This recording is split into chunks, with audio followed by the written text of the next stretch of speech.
चलिए नमस्कार दोस्तों, स्वागत है आप सभी का। और अगर आप सभी के लिए आज मैं फिर वापस से क्लास लेकर आया हूँ। आज मैं आपको लिए कौन सा पेपर लेकर आया हूँ बता देता हूँ। 19/6/2018 का शिफ्ट नंबर पहला का। चलिए कौन सा है 19/6/2018 का शिफ्ट पहला, जिसमें आपको उत्तर प्रदेश पुलिस कांस्टेबल का मैंने आपको जीके के क्वेश्चन करवा दिए थे, हिंदी का क्वेश्चन भी करवा दिए थे। हिंदी के मैंने आपके 60 क्वेश्चन कर लिए थे। अब हम करेंगे इससे आगे का क्वेश्चन। चलिए, अद्भुत रस का स्थायी भाव क्या हो जाएगा। 61 नंबर का क्वेश्चन। अद्भुत रस का स्थायी भाव जो होता है विस्मय। अद्भुत रस का स्थायी भाव जो होता है विस्मय होता है। क्रोध रौद्र रस का स्थायी भाव क्या होता है। रौद्र रस का स्थायी भाव आपका होता है क्रोध होता है। रौद्र का स्थायी भाव क्या होता है, क्रोध होता है। और भयानक का भय होता है। और वीर का उत्साह होता है। तो अद्भुत रस का स्थायी भाव क्या हो जाएगा, अद्भुत का विस्मय। चलिए, सोरठा के प्रथम चरण में कितनी मात्राएं होती हैं। सोरठा के प्रथम चरण में कितनी मात्राएं होगी। तो सोरठा में कुल कितनी मात्राएं होती हैं। सोरठा में कुल 24 मात्राएं होती हैं। कितनी, 24 मात्राएं होती हैं। प्रथम चरण में 11, प्रथम चरण में 11 और दूसरे में 13। तो इसने क्या पूछा है, प्रथम चरण में 11। अगर यहां पर पूछता कि दूसरे चरण में, तो दूसरे में आपको बतानी है 13। कौन सा शब्दालंकार नहीं है। शब्दालंकार, अलंकार के 3 बोध होते हैं, शब्दालंकार, अर्थालंकार और पश्चालंकार। शब्दा, ठीक है, शब्दालंकार कौन सा नहीं है। अनुप्रास, यमक, श्लेष, रूपक। अनुप्रास, यमक, श्लेष और लाता अनुप्रास। अनुप्रास, यमक और श्लेष। अनुप्रास, यमक और श्लेष। अनुप्रास है, ये अनुप्रास है। यमक, यमक, ये श्लेष। रूपक नहीं है, रूपक नहीं है। ऑप्शन आपका डी। इसकी जगह कौन सा है, लातानुप्रास। लातानुप्रास। दंत ध्वनि कौन सी है। दंत ध्वनि कौन सी है। क ख ग घ या कंठ। तो दंत ध्वनि कौन सी है। त थ द ध न, त थ द ध न, य र ल, ये दंत। अंतस्थ ध्वनि य र ल व। ये च और ये फ, ये कौन सी ध्वनि, आप कमेंट करके मुझे बताना है कि च कौन से में आती है और फ कौन से में आता है। कौन सा वर्ण अघोष है। अघोष वर्ण, सघोष वर्ण के ऊपर मैंने कितने ही वीडियो आपको बना चुके हैं। जो नहीं देखे वो पुराने वीडियो देखें।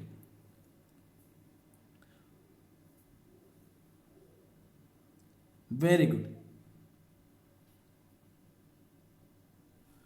हर व्यंजन वर्ग का पहला, तीसरा और पांचवा, दूसरा और चौथा।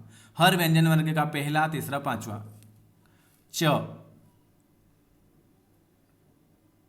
च के बाद क्या आ जाएगा, नहीं, च, छ, ज,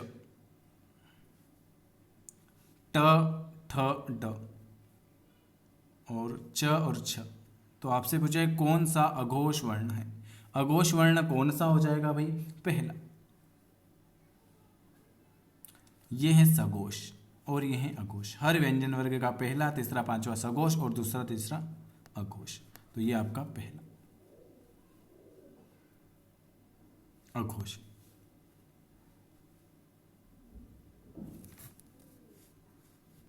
चलिए अगला क्वेश्चन क्या लिखा है 65 नंबर, 66 नंबर का। कौन सा शब्द स्त्रीलिंग है। 66 नंबर का स्त्रीलिंग सुंदरता। ऑप्शन आपका बी वाला आ जाएगा। चलिए, निम्नलिखित गद्यांशों को पढ़कर नीचे लिखे प्रश्नों के उत्तर दीजिए।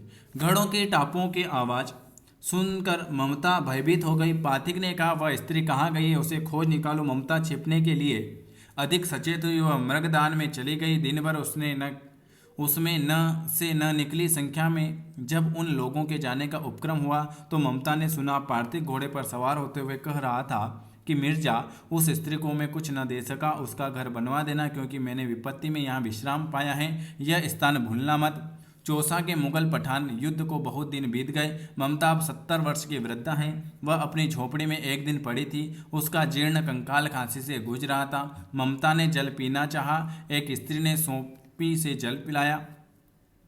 सहसा एक अश्वारोही झोंपड़ी के द्वार पर दिखाई पड़ा। मिर्जा ने जो चित्र बनाकर दिया था इसी जगह का होना चाहिए। बुढ़िया मर गई होगी। अतः किसने पूछा कि एक दिन शहंशाह हुमायूं ने किस छप्पर के नीचे विश्राम किया था। तो हुमायूं में कौन सा गुण था, यहाँ देख लीजिए। हुमायूं में कौन सा गुण था भाई, यहाँ पर पढ़ना पड़ेगा। यहाँ पर देखते हैं ना, एक बार दो बार पढ़ना पड़ेगा। देखो, हुमायूं ने किस छप्पर के नीचे विश्राम किया? हुमायूं में कौन सा गुण था? तो हुमायूं में आपका कृतज्ञता। ममता दिन भर बाहर क्यों निकलती हैं, क्यों नहीं निकलती? ममता दिन भर बाहर क्यों नहीं निकलती? क्योंकि वह डरी हुई थी, इसलिए वह बाहर नहीं निकलती। बुढ़िया को क्या नहीं था? निम्न में से बुढ़िया को क्या नहीं था? बुढ़िया को आपका सामर्थ्य नहीं था। क्या नहीं था? बुढ़िया को सामर्थ्य नहीं था। अश्वारोही वहाँ क्यों आया था? अश्वारोही बुढ़िया के छप्पर को ढूंढने के लिए वह वहाँ पर आया था। गद्यांश में पाथिक किसे कहा जाता है? 71 नंबर का हुमायूं को। भारत भारती के रचनाकार कौन है? तो मैथिली शरण गुप्त। कौन है? भारत भारती के रचनाकार हैं कौन? Very good. भारत भारती के रचनाकार जो हैं वो हैं आपके मैथिली शरण गुप्त। रामधारी सिंह दिनकर को किस कृति पर साहित्य अकादमी पुरस्कार मिला? रामधारी सिंह दिनकर को किस कृति पर साहित्यिक अकादमी पुरस्कार मिला?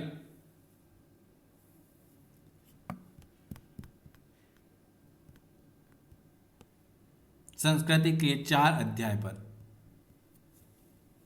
रामधारी सिंह दिनकर को आधुनिक हिंदी साहित्य तथा काव्य विधा के अग्रिम पंक्ति के लेखक और कवि थे। संस्कृति के 4 अध्याय के लिए उन्हें 1959 में साहित्य अकादमी पुरस्कार से सम्मानित किया गया था, जबकि वर्ष 1972 में उन्हें उर्वशी नामक काव्य रचना के लिए ज्ञानपीठ पुरस्कार भी मिला। पद्मावत किसकी रचना है? पद्मावत आपकी किसकी रचना है? 74 नंबर का, वो है आपकी जायसी की। पद्मावत जो है ये है आपकी जायसी की रचना है। चंद्रगुप्त नाटक के रचयिता कौन है? चंद्रगुप्त नाटक के रचनाकार जयशंकर प्रसाद है। भारतेंदु। चंद्रगुप्त नाटक के रचयिता जो हैं जयशंकर प्रसाद है। भारतेंदु हरिश्चंद्र ने अंधेर नगरी तथा इसने कौन सी लिखी थी? भारतेंदु हरिश्चंद्र ने अंधेर नगरी के नाटक। मोहन राकेश ने आधे अधूरे। मोहन राकेश के हैं आधे अधूरे। मोहन राकेश की अगर पूछे तो आधे अधूरे नाटक हैं। भारतेंदु की पूछे तो कौन सी हो जाएगी? भारतेंदु की अंधेर नगरी। और जयशंकर प्रसाद की है चंद्रगुप्त। ठीक है, चलिए अगला क्वेश्चन में आपको, ये 2 क्वेश्चन में थोड़ा सा डाउट है, ये बता देता हूँ एक बार। कौन सा ये अपन का देखना है ना, ये 64 और 65 नंबर का।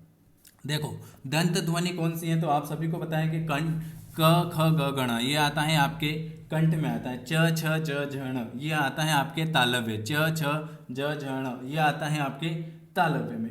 ट ठ ड ढण, ट वाला वर्ग जो आता है वो मूर्धन्य में आता है। त थ द ध न, त थ द ध न कहीं में आता है? दंत में आता है। त थ द ध न, त थ द ध न, ये आता है दंत में। और प फ ब भ म, प फ आता है आपके ओष्ठ में। तो आपसे दंत वाली ध्वनि पूछी है तो दंत में एक और ल भी आ जाता है। त थ द ध न, और ये ल भी आपके दंत में आएगा। एक और क्वेश्चन क्या पूछा है? कौन सा वर्ण अघोष है? अघोष और सघोष के बारे में हम बात कर लेते हैं। जिस ध्वनि के उच्चारण में स्वर तंत्रियों में कंपन होता है, देखो यहाँ पर मेरे को डाउट था इसलिए मैंने कहा वापस से। हर व्यंजन वर्ग का तीसरा, चौथा और पांचवा ये कहलाएगा आपका सघोष, है ना। और हर व्यंजन वर्ग का पहला और दूसरा ये आपका कहलाएगा अघोष। ठीक है, तो आपसे पहला कौन सा है? च, ये आपका पहला है। च, छ और ज ये है तीसरे नंबर पर। च, छ, ज और ज ये है आपके चौथे नंबर पर।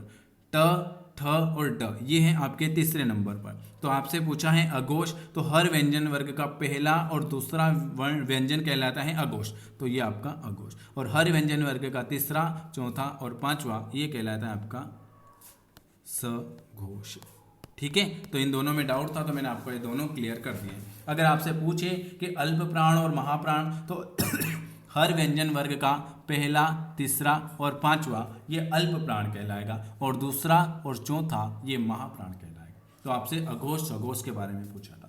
ठीक है, चलिए वीडियो अगर अच्छा लगे तो लाइक शेयर कर सकते हैं। वीडियो देखने के लिए आप सभी का धन्यवाद।